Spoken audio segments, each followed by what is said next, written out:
पादपों में पोषण भाग 3। नमस्ते दोस्तों, कैसे हैं आप सब? मैं एक प्रश्न का उत्तर खोज रही हूँ।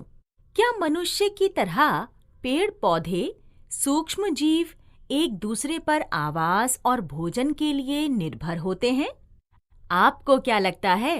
इस वीडियो के पात्र शंकर और संदीप की अध्यापिका ने स्कूल में पादपों के पोषण से संबंधित जानकारी दी थी। दोनों बच्चों के मन में ऐसे अनेक प्रश्न कुलबुला रहे थे। अध्यापिका ने उन्हें कवकों के ऊपर एक प्रयोग करने के लिए कहा था। वे दोनों इसी प्रयोग के बारे में बातें करते हुए स्कूल से घर की ओर जा रहे थे। देखते हैं उनके मन में क्या सवाल उठ रहे हैं और वे इन सवालों के उत्तर कैसे खोजेंगे। आज कक्षा में टीचर जी ने जो बताया मैं घर में जरूर करके देखूंगा। डबल रोटी को गीली और गर्म जगह में छोड़ दूंगा। देखे तो सही कि कवक कैसा लगता है। वह देखो, रमेश काका अपने खेत में कुछ बो रहे हैं। चलो कुछ देर उनके पास पीपल की छाया में बैठ लें। नमस्ते रमेश काका। नमस्ते संदीप, कैसा रहा स्कूल का दिन?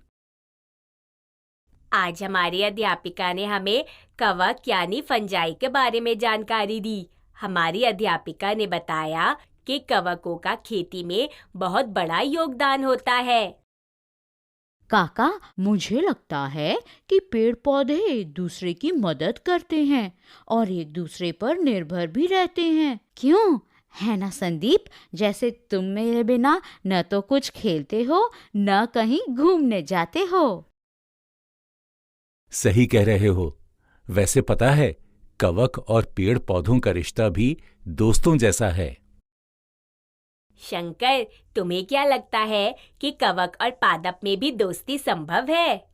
याद है संदीप, हमने पिछले हफ्ते वह मधुमक्खी का छत्ता देखा था।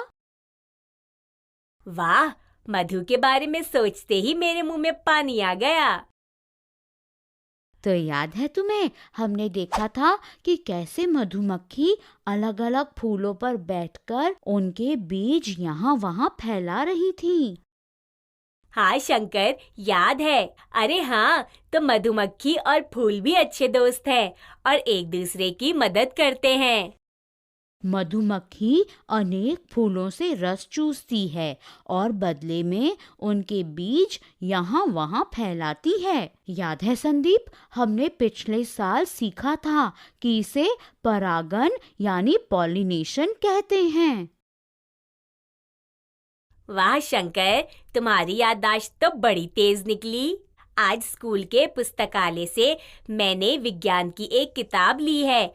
उसमें भी परागण के बारे में लिखा था और ये भी पढ़ा था मैंने कि कुछ जीव एक दूसरे के साथ रहते हैं तथा अपना आवास और भोजन एक दूसरे के साथ बांटते हैं। इसे सहजीवी संबंध कहते हैं। चलो हम उस किताब में ढूंढते हैं कि ऐसे और कौन से जीव होते हैं जो आवास और भोजन एक दूसरे के साथ बांटते हैं। अध्यापिका ने आज कवकों का उदाहरण दिया और बताया था कि कुछ कवक वृक्षों की जड़ों में रहते हैं। क्या वे कवक वृक्षों की मदद करते हैं? सोचते हैं शंकर।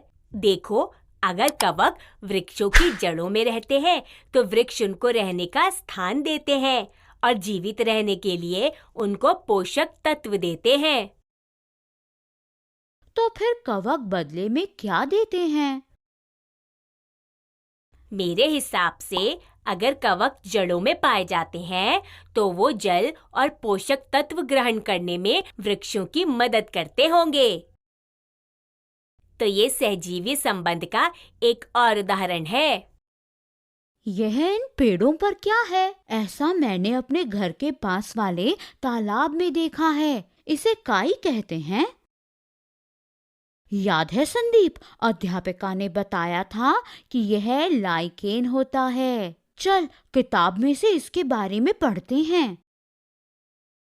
वे दोनों किताब में लाइकेन की तस्वीरें ढूंढने लगते हैं। दोस्तों, क्या आपने कभी किसी पेड़ पर लाइकेन देखा है? ये देखो शंकर, ये रही, मैं पढ़ता हूँ। इन चित्रों से लगता है ये समग्र जीव होता है जो कवक और शैवाल से मिलकर बनता है। क्या इन दोनों का सहजीवी संबंध होता है? कवक शैवाल को रहने का स्थान, पोषक तत्व और जल देता है। और शैवाल, वह क्या देता है? शैवाल हरे रंग का है। जैसे हरी पत्तियों में क्लोरोफिल होता है, तो क्या यह भी पादप जैसे प्रकाश संश्लेषण द्वारा खाना बनाता होगा? कैसे पता लगाएं?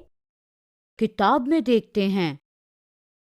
चलो देखते हैं। देखो, ये लिखा है, शैवाल प्रकाश संश्लेषण द्वारा कार्बोहाइड्रेट बनाकर कवक को देता है। तो हुआ ना यह सहजीवी संबंध। संदीप, तुझे याद है हमने भी अपनी कक्षा में रखे हुए गमलों में खाद डाली थी? हाँ शंकर, याद है मुझे। अध्यापिका ने हमें बताया था कि मिट्टी में पोषक तत्व पादपों के लगातार उपयोग करने के कारण कम होते जाते हैं और खाद डालने से मिट्टी उपजाऊ हो जाती है। गाय का गोबर भी तो एक उर्वरक होता है।